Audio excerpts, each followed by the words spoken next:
You all know me. You know how I make a living. I do podcasting. I be back here. That was a terrible impression. I'm so sorry. Welcome back to the Silver Screen Podcast. I should stop doing these impressions at the start of episodes. They're not going well, are they? but welcome back to Silver Screen. This is a review of... Hey, it's keeping us entertained. Well, I guess at least that's somebody.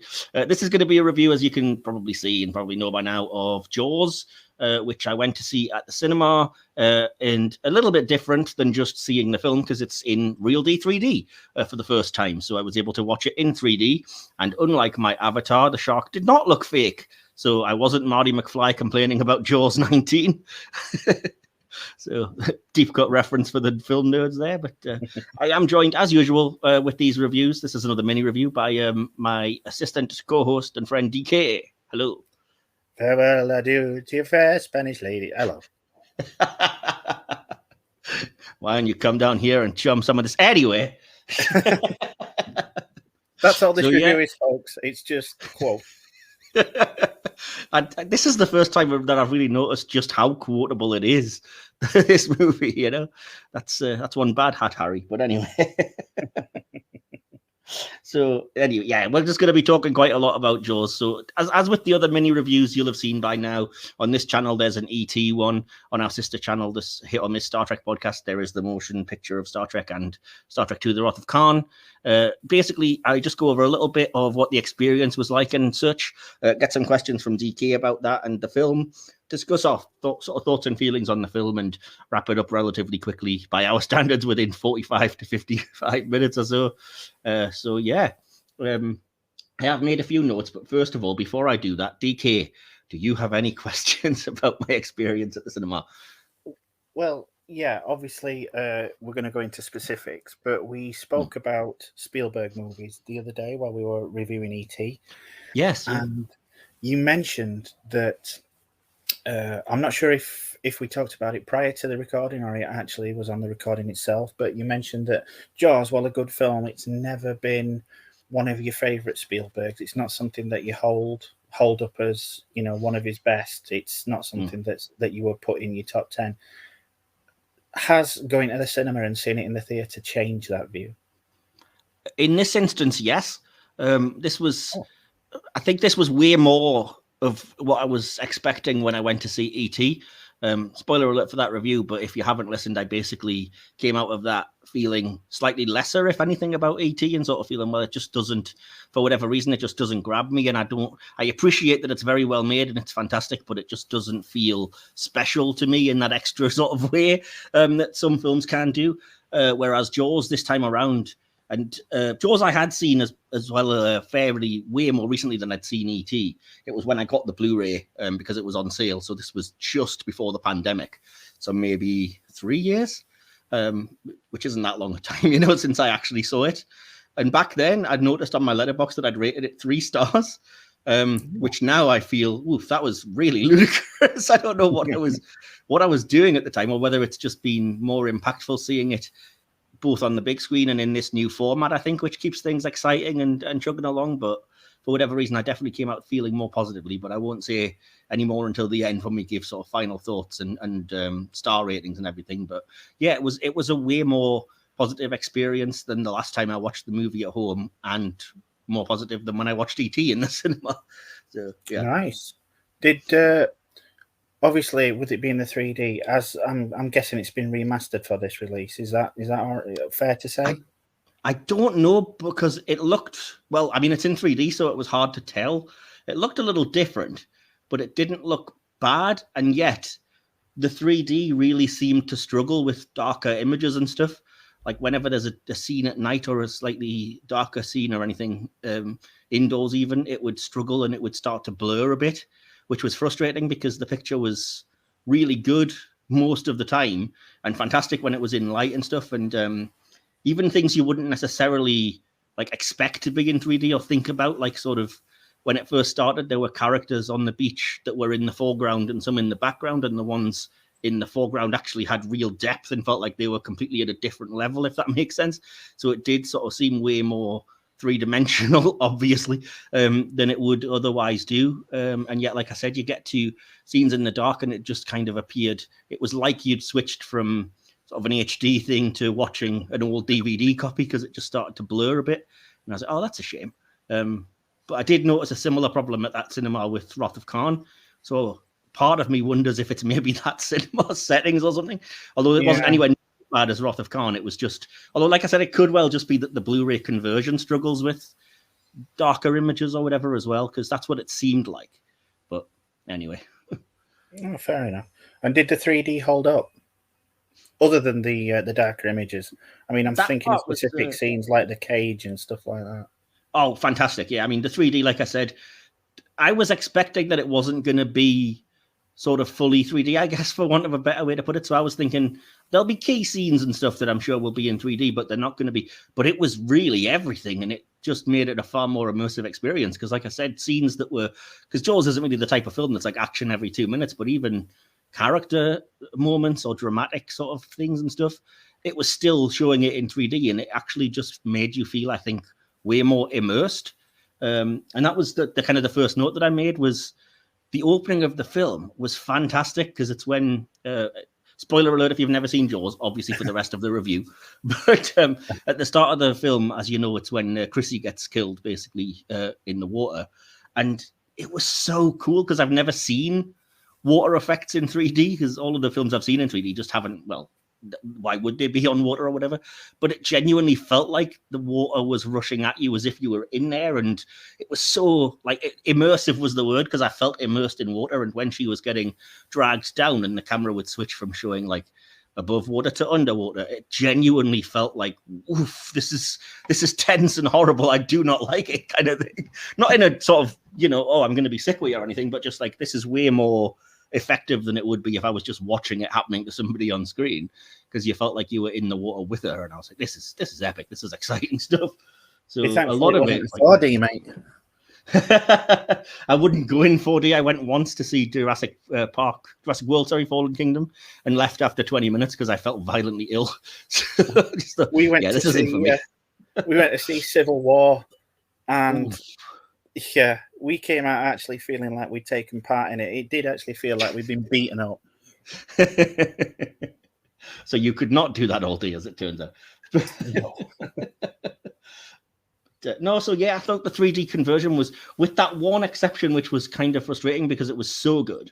It was really good, and I was really impressed with the 3D, and I think it did help the thing, like I said, immerse me a lot more because, as I say, whether it was that or because it was on the big screen, there were moments that I know that I'd seen, but that I just took in a bit better, if that makes sense this time around. So there were slight moments that I was like, oh, I don't really remember that. And then there were moments that I was like, oh, that's completely playing differently now than when I was just sat at home watching it on the TV or whatever. So yeah, I appreciated like lines of dialogue and little themes and bits and pieces, and yeah, anything. I'll get into it more, I'm sure. But yeah, any other kind of big questions about that? Well, it was just attached to that 3D one. Actually, it was good. How did it feel to watch a big 3D head fall out of the bottom of the boat? Annoyingly, I was bracing myself. I know that scene really well. I've seen the movie, 3 or 4 times in my life. I've seen that clip even more times because it turns up on every list of like, scariest moments in cinema. So I was bracing myself the moment Hooper went down to the boat and everything, and I was like, it's coming, I'm going to steal myself. And I still flipping jumped. It still got me to the point that I had to, like, you have that nervous laughter kind of thing. I jumped with genuine fear and then just laughed afterwards. And I think there was just like a family behind me that just seemed to like be staring at me like, are you crazy? What the heck? And I was like, you just have to laugh. You've got to appreciate that they got me for like the 10th time or something. Oh God, you're that person in the cinema. Every time I'm in the cinema, there's always one, and it's you. That was the only time I made any noise, and the rest of the people in there were less respectful, let me tell you, because if we're talking about the experience, I got really annoyed because for whatever reason, constantly people, like the entirety of the film, people were going down the stairs to leave and then coming back up again, and I was inches away from just standing up and addressing the entire cinema and going, yo, we all have our steps in for the day now, yeah? Can we just sit still? watch the dang movie. Because I was like, oh, it didn't help that I had the seat right next to the aisle. So they were running past me the entire time. And I was just, oh, sit down. Was it a full theatre or? Well, yeah, I would say like 80% full. And it was not one of their small screens either. It was big. So, yeah. And a surprising number of youngsters there, which I've got to tell you, I would not be taking my kids to see this. But, yeah, I was every time one of those sort of scenes that was happening that's very near the knuckle, I was just thinking, ooh, how is the kid going to respond to this?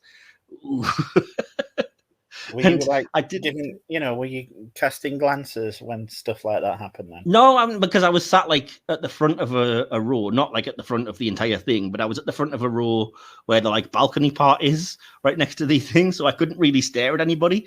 But like I said, there was a family behind me that clearly had like a really young boy, like maybe 7 or 8 years old, because I could hear them chatting, but they were relatively respectful. He would whisper and he would just say the odd thing, but I couldn't really make it out, except during one scene, which is the sort of what I thought was going to be the really harrowing scene where Quint eventually bites it at the end. Ooh, yeah. Bad choice of words.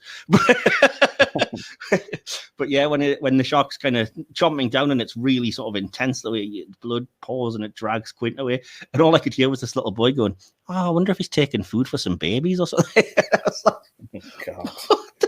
What the heck are you on about? That's a kid that's been desensitized. I was like, I was disturbed. I was like, oh, I forgot just how graphic this is when it's like fully puncturing him and blood's coming out. And yeah, he just was not fazed by it at all. I was like, oh, well, today's generation, I guess I'm fine with this. But yeah, which is weird because I remember my brother being terrified of this when he was really young because it came on TV or something. And he used to say he hated it because there was a chance it was real. Like he was never scared of zombies or monsters or aliens because he's like, well, what's the chances you're going to run into them? But sharks, they're real. Yeah. It's funny how people's fears play on them, and it affects their movie going experience. Yeah, definitely. But I will say as well, related to that the film this time around, because I was so immersed and concentrating and stuff, really played way more like a horror film than I've ever really experienced before. Not that I'm saying it isn't, but I was just at sort of previous viewings and stuff, I've always been like, yeah, okay, fair enough, but it's more of a sort of drama, sort of, in the same way that a lot of people might watch Jurassic Park and feel the same way, but also you could watch it as a kid and be absolutely terrified of the dinosaur attacks, I guess. And yet they're only rated like what?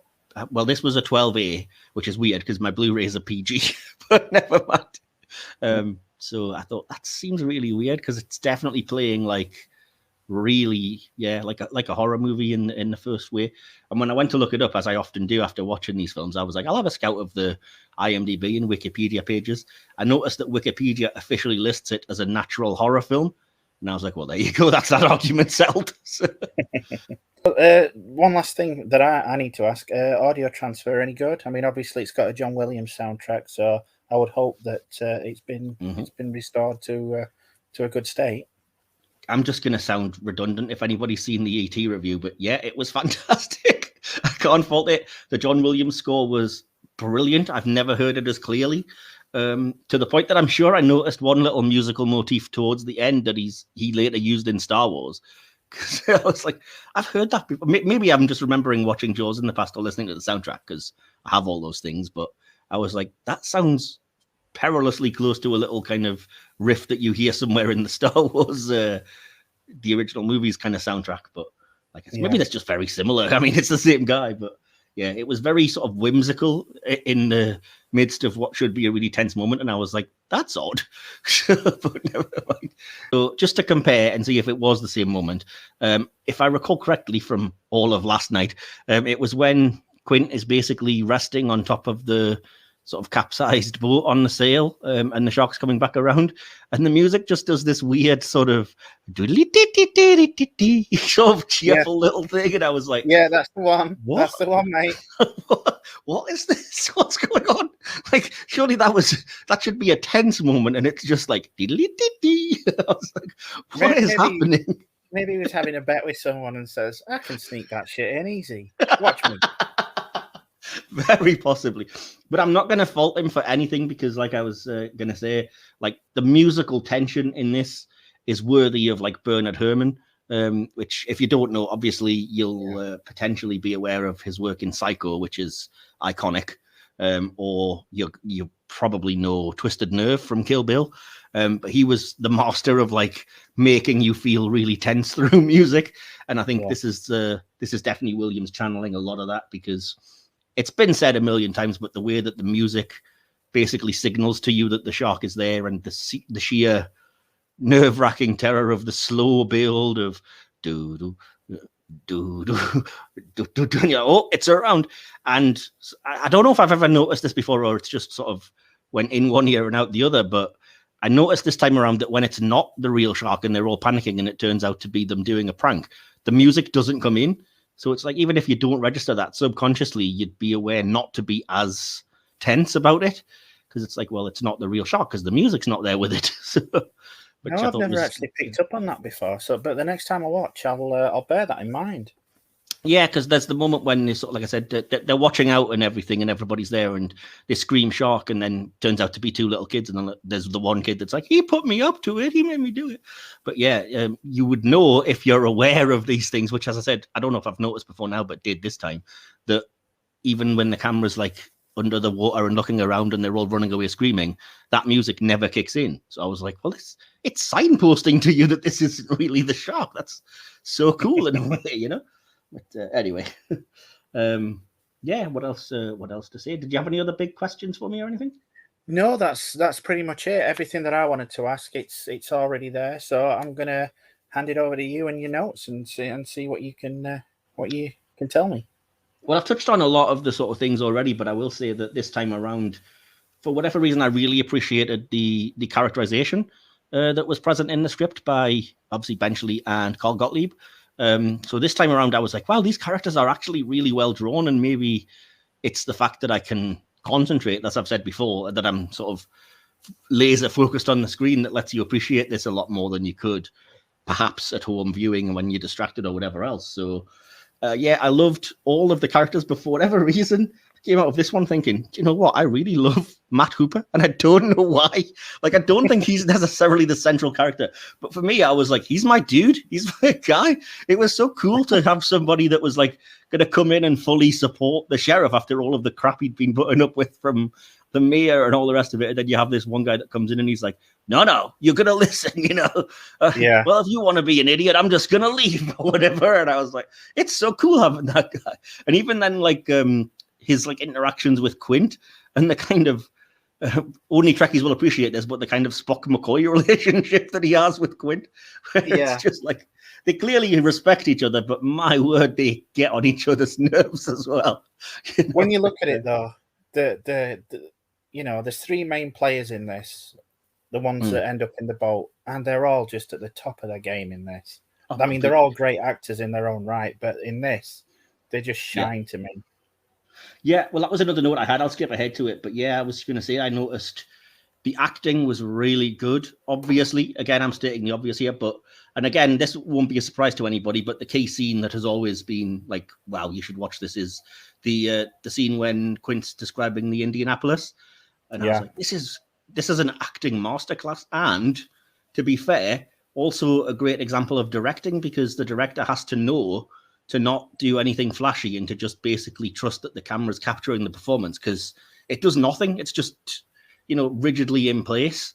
And I was like, that's the absolute right decision, though, as opposed to doing any fancy like panning around the room or zooming closer in or anything like that. I was like, it's you know, whether it's accidental or not, which I doubt, Spielberg did exactly the right thing in that moment, and it helps that scene to play out with all the more emotional impact, which is fantastic. And again, sorry, go ahead. No, I was going to say, it's the best example I've ever seen in cinema, and you can count numerous horror movies that have gone for it. It's the best example I've seen of what you would describe as a campfire ghost story.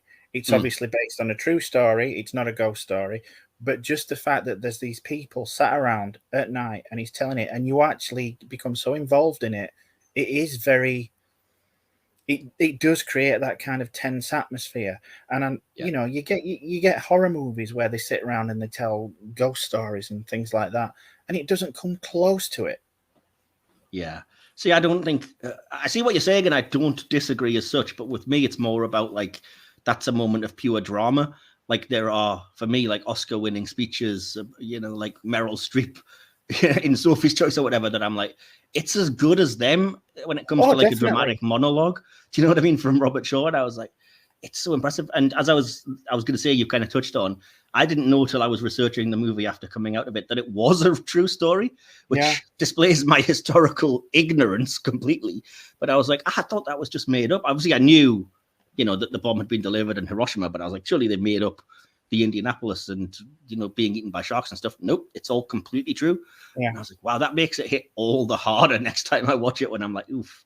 That's actually happened. That's what made it for me. That's what made it the kind of ghost story, because that bit is true. But they're on this little boat surrounded by water, and it's out there. You know it's out there. They know it's out there, and it's a relatively calm scene, but it's imbued with so much emotion by Robert Shaw. Even though he's not, you know, hamming it up, he's just being Robert Shaw, and Robert Shaw has always been a.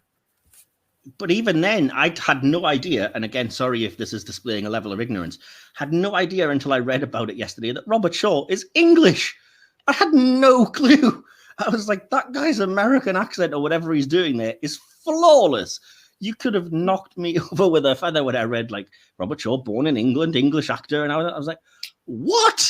You didn't know that? Yeah. Completely blew my mind. I'm the ignorant one here. Sorry. I'm not that au fait with actors who passed away many years ago, you know? But, yeah, I mean, I think this might be all that I've ever seen him in, or all that I've really registered him in. But yeah, I just didn't know, and I was like, there is no indication that man isn't American for me. So, have you never seen The Sting? No. Oh man, get that on your watch list. That is one of the best films ever made. Okay, fair enough. I will take that under advisement for sure. Yeah, let me know any other films. I have some weird blind spots, but yeah, that's obviously just one of them. And I appreciated, again, it sort of relates back to something I was saying in E.T., where I said that, and again, we've already talked about it a bit, that Spielberg in that movie seemed to be using directing tricks and crash zooms and stuff just because he hadn't and he felt like he could, and it was a box of tricks to chuck in, and it felt very jarring. Whereas I think all of the what you could call directorial tricks, in inverted commas, that are employed in Jaws are really effective and work incredibly well. And the best example, of course, is that kind of, I guess it's a crash zoom straight in on Brody when he realizes what's happening in that scene on the beach. And it's iconic. It turns up in all of the like best moments in movie and whatever. And I was like, that is really good and very effective, and plays even better in 3D. So, yeah. There was another moment that made me jump, and it was that was it. I should have made a note of it, but I have remembered. It was when the cage goes down, as you were saying, and everything seems relatively normal, and then all of a sudden the shark just rams the cage, and you're like, oh crap. But, yeah, that did make me jump as well, which was so weird because I don't think it has in the past, but again, maybe because you actually felt like you were in there, it was like, oh no. So yeah. I do have to give a shout out to Murray Hamilton playing the typical politician that when you're watching it as a kid, you just thought, nobody would ever act like this. And as we've seen over the last 2 or 3 years of a pandemic, they all act like this. Oh, yes, absolutely. If anything, the most unbelievable part for me was when he actually signed the thing to hire Quint. I was like, yeah, he wouldn't do that, to be fair. But I suppose he did sell me with the whole, you know, my kids were on that beach too line and stuff. But yeah, I hate that guy, that character, not the actor, by the way. But yeah, obviously that's the intent. But yeah, the decision by the writers to include even, because you hate him anyway, but you're like, oh, I kind of get, you know, where you're coming from, but it's greedy and whatever. And then the tipping point for me is when he's like, nobody's in the water, go in the water, take your family in. And I'm like, all right, dude, come on. This is a step too far, you know? Like, you've got the customers there on the beach anyway. What bloody difference does it make? But anyway, but yeah, as I say, fantastically written in a way that I've appreciated a lot more this time, and I think it enhances all of the kind of story points and various sort of themes and stuff that they're touching on. Because even things like Brody's fear of the water, which sort of seemed a bit weird and out of place, makes a lot more sense and kind of plays out better to me now in my head. And I'm like, okay, I get it now. And then little character quirks and things, and even towards the end of the movie, it feels like the reason that Quint gets killed is kind of, the movie almost wants to justify it that he's like being killed because he was the most like an asshole, basically, which is like, wow, it would be nice if people actually got punished for being an asshole in life. Because, you know, as much as he's ends up likable and you kind of appreciate him, there are moments that he literally does go too far, like smashing the radio or shouting back at Hooper and then literally taxing the engine too far when he's warned about it. And I'm like, yeah, it does feel like this guy has to kind of get some comeuppance for that. So I think I can see why in the writing they were like, well, we've got to take one of the three out, and it's kind of going to have to be him, I guess. Even though, again, that adds to the tragedy of that Indianapolis thing, because he went out the worst way possible that he never would have wanted. But I was so sort of immersed and appreciated the story and everything this time. I came away from it for the very first time thinking, do you know what? I really wouldn't mind seeing the sequels and where their stories go, and where their story goes. I mean, and then I remembered what the sequels were like from the times that I've sort of half watched them, and was like, no way, nope, I'm not doing it. I can deal with 2. I like 2. I mean, even though it's not got, you know, a lot of the cast, it's still got Roy Scheider. I can deal with that. 3, 4, just get in the sea. Pun intended. Yeah, right in the sea. But, yeah, so as I say, there's not really a lot else to say that I haven't touched on, but in conclusion, great acting, great direction, amazing music by John Williams, and the writing, as I said, hugely now appreciated a lot more, and just way more engrossed than I think I was, which is weird because, like I said, the first time around, I was like, yeah, it's fine, but, you know, it's a little boring in places, and and I don't understand what clicked this time, but I'm not complaining because, like I said, I think that was what I wanted to happen with E.T., and it just kind of didn't. So, yeah. I think at this point, it was, to me, when I look back, it was Spielberg's golden era. I mean, you had this, you had Close Encounters, you had Raiders. I knew you were going to say that. Yeah, you had E.T. I mean, yeah, it doesn't exactly float our boat because we didn't have that connection, but it's still considered. And yeah, I don't think he's ever made a bad movie, but back then, these movies were just blowing everything else out of the water. Yeah. Again, that pun was not intended, by the way. Having said that, for me, I don't think you can look past 1993 with the double blow of Jurassic Park and Schindler's List. I mean, come on. No. I mean, when I say his golden era, I'm going from late 70s to early 90s. Okay, fair enough. Yeah. You know, everything. And yeah, he's made good films since then, but nothing like, you know, his track record when it came to this. Even the ones I like, I think it would be hard to say are as good or effective as these. So even things like, I don't know, War of the Worlds, or, as I said, Ready Player One I like, but I wouldn't say it's on this level at all. But yeah, so yeah, I think I know what you're saying, and I fully agree. But I think all directors kind of have that moment, I think, don't they, where it's like they have their golden period, and then if they keep on working, eventually it's like, well, that's not quite, like, look at Tim Burton, for example. Like, when was the last time he made a truly, like, wow, that was amazing, breathtaking film? And it's probably the 90s, if we're fair. Maybe the early 2000s, depending on your opinion of, like, Sleepy Hollow, I guess. I haven't really heard from you. Did you just agree with what I was saying, or how did the film kind of hit you? Because, again, you've obviously seen it, so... I've grown up with this movie. I mean, you were talking about the kid that was 7. I think I must have been even younger when I first saw it. Were you not scared? Well, at some scenes, yeah. And I think one of the versions I saw, it must have been a TV version, because I can swear that I've seen one version where there is no head. Right. How that worked, I'm not quite sure. That could be a Mandela effect, or it could just be an example of my Swiss cheese memory. But I remember growing up watching these movies, and it was a regular thing. We must have watched it at least once a year. I watched it with my parents. Wow. Jaws 1 and 2. Again, that's why I can kind of lump Jaws 2 in with this. It's nowhere near as good, but it's a damn sight better than the ones that followed it. But yeah, even though Jaws 3 has your favorite actress with the crush. yeah, that. Oh my God, there's. Oh God, I just can't. Howard the Duck's Leah Thompson in it, man. It's got Dennis Quaid in it, for God's sake. But yet, it's garbage. If you ever see that scene, have you seen it? I've seen it before. I can't remember like vividly in epic detail, but I saw it on ITV once, probably about 10 years ago now. But yeah, it was on ITV at like 3 PM when I watched it, and I was like, "This is just crap." Sharks getting trapped in the freaking dolphins coming. Oh, that was the worst. The sort of people with dolphins. Oh no! The shark heading towards you in slow mo, and then it hits the glass. Yeah, and you just right. It burn was clearly every for the copy. 3D. Yeah, yeah. You can see that there were scenes that were entirely because like it's going to be in 3D, but obviously it wasn't. Like when I watched it, it was on TV, and it probably had some things cut very potentially because you might be right. It sounds like there was a TV edit of the original that they probably wanted to show in the afternoon and cut out all of the more gory bits and stuff. So yeah, have you seen the fourth one?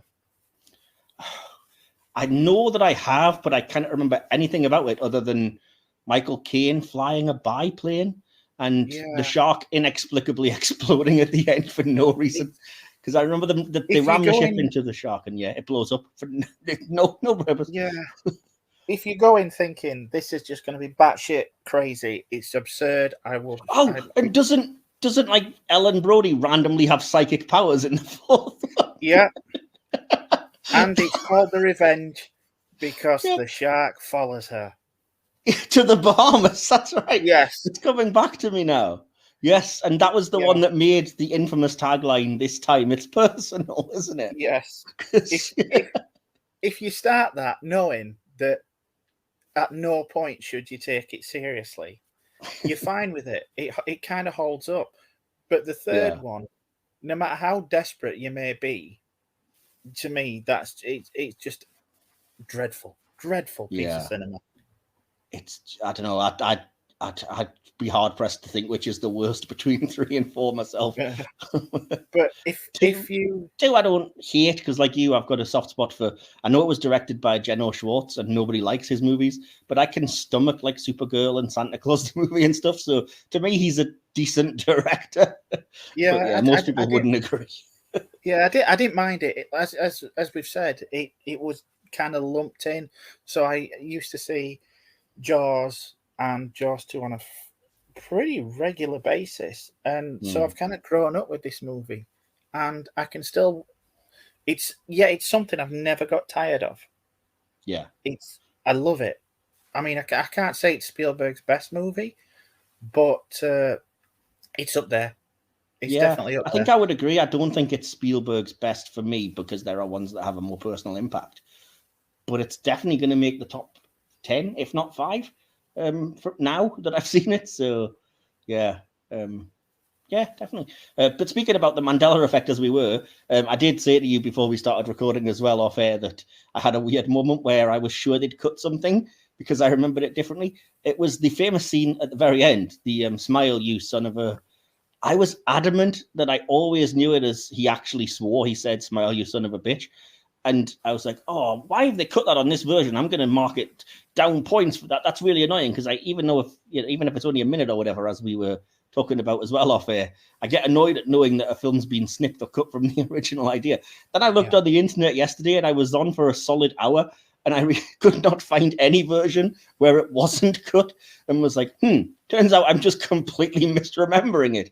It never doesn't cut during "Smile, you son of a." And there are versions when you can almost hear the word bitch in between the explosion. And I'm like, maybe that's what I'm thinking. But I think I'm just completely... I'm thinking with something like that, your mind might automatically fill it in so that you do end up misremembering. Completely. And I think that may well be what's happened with that as well. Like you said, the mind has just been like, well, I know what word follows, so naturally. But I was like, because then I was thinking to myself, why would they cut out the word bitch when they specifically kept the line, "You can come down and chum some of this shit"? Yeah. Granted, you couldn't really cut that because that's when the shark turns up in that awesome moment when it just takes you by surprise, which is on your avatar, but I was like, that's just odd. But it turns out it was just me, so I can't really fault anything for that. So yeah, any last sort of thoughts or any sort of praise you wanted to lavish, I guess, on Jaws before we conclude? Only that I'm pretty envious that you got to see it in 3D, because it's not been available anywhere around here in that format. That's a shame, because, well, it's not been available until now anyway. But yeah, I really appreciated it, and it did look really good. And they've done what must have been a lot of hard work, because, like I said, there was never a longer than like a minute or two period where there wasn't something in 3D on the screen, and it all looked incredible. So it really did help you to feel way more involved in the movie, as I kept saying. So yeah, I would recommend, if anybody does have it showing near them and they're wondering about seeing it, do go and see it, and do see it in the real 3D. And if you have access to it, I guess IMAX, because it is available in that format. I just don't have it. So yeah. So I'm quite envious of the people that would have got to see it writ large on a massive IMAX screen and in 3D. But anyway, yeah. And I mean, I know we mentioned, back when we did the motion picture review, how audiences that grew up with the original series must have felt when they saw the dry dock sequence of the new Enterprise. It's a similar thing here. I would love to have gauged people's reactions when this first hit cinemas. Yeah.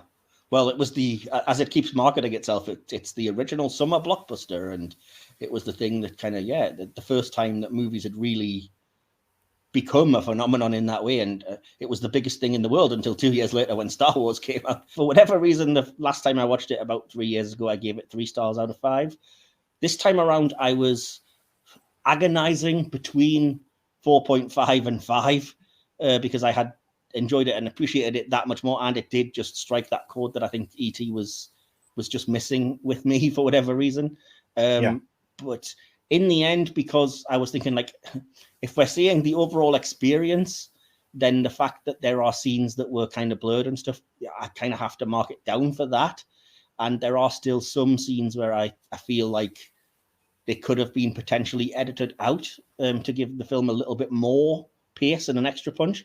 Like, it's 2 hours long, and I feel like you could have maybe lost, not that much, but maybe 10 minutes to just keep the pace going a bit better in some places when it gets a little bit languishing. Some people will probably claim that's blasphemy, but so I was like, I don't give anywhere between these. Like, we just go half points at the best. And I was like, if I did, I would probably be like officially 4.7 or something. But since we can't do that, I think since I'm closer to it, I went in the end with 4.5 stars out of 5, but a very good high 4.5 out of 5. So yeah, what would you do for this movie? I might surprise you with this one. I've not had the experience of seeing it in 3D, like I've just said. So I didn't have the foibles when it comes to technical aspects of it. I can't really fault it with regards to editing. I mean, I'm not going to, be one of the people that says blasphemy because, you wanted to cut the odd 10 minutes out. But again, it's one of the movies, like we said on our Wrath of Khan interview, that I can sit down. I know it's a good 2 hours, and before you know it, it's over. It flew by. It's just that, there was what I meant by that, just to clarify, is that there are some scenes where it's kind of between shark attacks and stuff where there's an awful lot of what seems like repetitive sort of, oh, I'm nervous about this. Well, I'm going to open the beaches. Well, you shouldn't open the beach. And I'm like, all right, we get the picture. Do you know what I mean? So lose just a tiny bit of that to give it a bit of extra punch, I think. But anyway, I'm not Spielberg, so what do I know? I can understand it, but again, I've got such fond memories of this, and like you said, because we didn't have that connection with E.T., that was a markdown. But I do have a connection with this, so I'm going to give it 5. Awesome, fair enough. Which weirdly enough would make the final score 4.75 anyway for the podcast. So I kind of got what I wanted. So there we go. But awesome. Well, what are your thoughts and feelings on the first Jaws? Have you been lucky enough to see it in the cinema or on IMAX or 3D now that it's out? And did you find that experience to be the same as me or different, or how was it? And just let us know. Stay in touch. Do some interaction. We're available on all of the social medias you can hear in our outro and in the descriptions. And stay tuned to this podcast channel because we're going to have more stuff coming your way very soon. In fact, we have a full schedule planned, and you can see some of the things that are coming up on our Twitter page and the like. But you can look forward to DK Do you want to tell them what is coming next? We will have our first episode of Cult Classics, where we'll be looking at the 1980s classic, inverted commas, Adventures of Buckaroo Banzai. In the 8th dimension. and then shortly after that, we're doing a crossover with the Big Screen podcast, where we look at John Carpenter's 1982 remake of The Thing, which that should be a good one. And you gotta be kidding me. And staying in that theme, shortly after that, just in time for Halloween, we will be having a top 10. This time, top 10 horror movies. Indeed, and we'll see if Jaws makes it onto anybody's list, because I wouldn't be surprised. So it may well. But yeah. So awesome. Well, thanks again for joining me, DK. Hopefully you haven't minded, but it sounds like you enjoyed talking about a film you liked, so that's good. Yeah. Pleasure as always. Awesome, as always. Glad to hear it. So yeah, everybody take care and catch us again later. And in the meantime, remember, in the epic words of Arnie, we'll be back.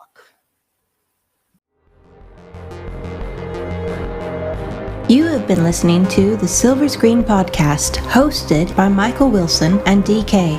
Created, produced, and edited by Michael Wilson.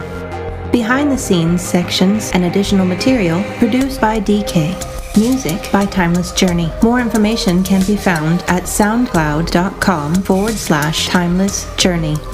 Follow the podcast on Twitter at podcast_screen, on Instagram at Silver Screen Podcast, or look for the Silver Screen Podcast under Facebook groups. Links to all our social media accounts and more are in this episode's description. This podcast is available on YouTube or wherever you get your podcasts. Just look for Silver Screen, Hit or Miss Star Trek. This has been a Mike's Podcast production.